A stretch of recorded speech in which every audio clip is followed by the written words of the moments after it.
everybody, it's Katie, and I'm making a video today on the topic of the Sinclair Method and mindfulness. In my Sinclair Method journey, the past 11 months, I know that the term mindfulness is used a lot, and it's advised in several places and from people to incorporate mindfulness into your TSM journey to help move you towards success and move the process along. So I wanted to talk about this today because I sense that there might be some confusion around, what is mindfulness and how do you incorporate it into the Sinclair Method, and is it effective or needed? So firstly, I want to talk about my definition and interpretation of mindfulness, and it is simply that it is an awareness practice. And for me, how I can describe that is that your mind, your heart, your body, and your whole being are fully engaged in what you're doing from a conscious place in this moment right here, right now. With drinking and alcohol addiction, once you're addicted to alcohol, it's really an unconscious thing that is driving you. It's not a conscious awareness. We can rationalize ourselves all we want, saying, I shouldn't be addicted. I shouldn't be drinking this much. Why am I doing that? But the addiction that is driving you, it's really coming from an unconscious place. So as soon as you incorporate some mindfulness, some awareness, you shed some light of consciousness on that unconscious behavior when following TSM, in my experience, it's really helped to move things along and really brought about a lot of great insights for me into my behaviors and patterns of drinking. So as it relates to drinking, mindfulness is really about learning to begin to act from a conscious place around your drinking behavior rather from an unconscious place. So an example I can give for me, when I first started the Sinclair Method, so often on weeknights I would get off work and just first thing on my mind would be to come home and have a glass of wine. So that was very much just like an unconscious driver. I'd get home, I'd pour the wine, I'd do the dishes, cook dinner, watch a movie. I would just be drinking the wine as I'm doing other things. As I started to incorporate more mindfulness into my drinking when I started the Sinclair Method, I would, slow down a bit and bring more awareness into my drinking behavior. So, I loved red wine. So sometimes I would consider switching to a beer or a white wine, not always having my drink of choice, because I found that if I was drinking something I had less of a preference for, I would tend to drink less.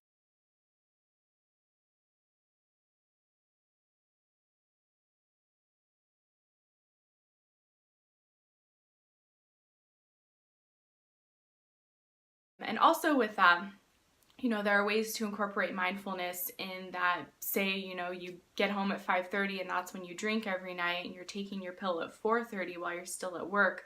That's what I did. Push back your drinking beginning time or your start time by 30 minutes or more. So instead of me being in that kind of unconscious pattern or habit of, taking the pill, racing home, drinking, I would push it back. Instead, after work, I'd go for a walk, or I'd go to the grocery store, or I'd do something different that would break that pattern or break that habit. And I feel that over time, that really helped kind of undo this tendency to need a drink at 5:30 every single day. And of course, along with the Sinclair Method was crucial in that. But other ways that you can incorporate mindfulness into following the Sinclair Method, just by simply beginning with ensuring that you have the medication everywhere so you're never caught without it. That is definitely a mindfulness practice. Of course, taking the medication, waiting the full hour before you have your drink, that is a mindfulness practice. As I mentioned, pushing back your drinking time or choosing a different beverage, that's a mindfulness practice. Or when you take your first few sips of a drink, really paying attention to what it feels like going down, what it tastes like, what it smells like, all of the sensations, just having that awareness on the whole experience of what it's like to have this drink, rather than, sipping on the wine while you're doing something else, or or distracting yourself as you're drinking the beverage. I know it's not always easy because often we're drinking in social situations, but even if you can just incorporate a few seconds of awareness into your drinking, any chance you get, anytime you remember, it really can bring about some insights, especially as you ask more questions of yourself, like, what does it taste like? What does it feel like? You know, if you want another drink, where is that craving coming from? How does this second, third, fourth drink feel? And so on. And you know, you will not always have an answer. So for me, it's just more about planting that seed of curiosity. And you know, the answer may not come this time, it may not come next, but eventually it will come. And it can really bring about insight for you and help you, you know, especially as this addiction is removed following the Sinclair method and the cravings are removed, and you realize that at least this is what happened to me, you know, once those cravings and addiction were really removed, I was noticing when I was drinking out of habit rather than from a craving. And that really came from having this mindfulness practice, this awareness practice of, you know, I'd get an inkling to drink because it was Friday and I'd be like, do I really want to drink, or do I just want to drink because it's Friday and that's what I've done for the past 10 years of my life?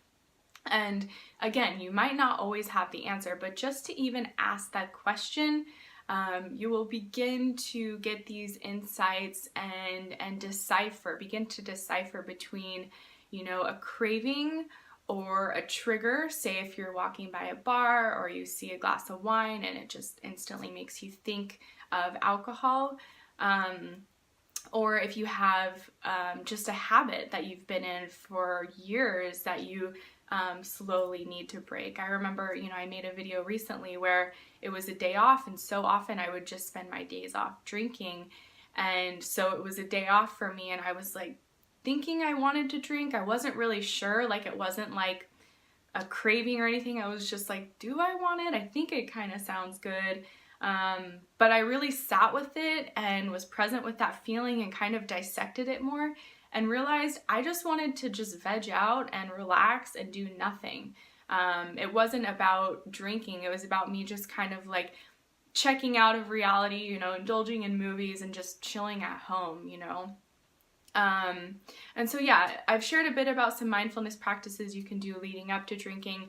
Of course, during drinking and after, you can keep a drink log. That's a great way to track your progress and have an awareness around where you are, where you were, and where you're going. And then also, you know, on non-drinking days or right before you take the pill, just really getting in tune with your body for 30 seconds or a couple minutes and seeing if you can see or feel where that craving or urge to drink is coming from. Early on for me, it was really hard to do this because it was just cravings. Like, again, it's that unconscious driver. It's like, I don't know where it's coming from. I just want to have a drink, you know? So it can be kind of frustrating. But the longer you do it and the more the cravings are removed, you can begin to learn like, oh, this isn't a craving. This is just because I walk by my favorite bar that I go to and drink, and so it's triggering that memory, and that's all it is. It's not really a craving, and then you can move on and do something else. Or it is a craving, and so you take the pill and you wait an hour and you drink. So really just incorporating this conscious awareness and curiosity around your drinking behavior and doing it as often as possible and coming from a place like an observer's place. Try your best not to judge where you're at or to be critical of yourself for where you're at. Just try to approach it with like a loving curiosity. And also, you know, being open and receptive to the answers coming to you, whether it's right when you ask the question or you'll get it down the road the longer you're on the Sinclair method. So I hope this video was helpful in some way. Talk to you again soon. Thanks. Bye.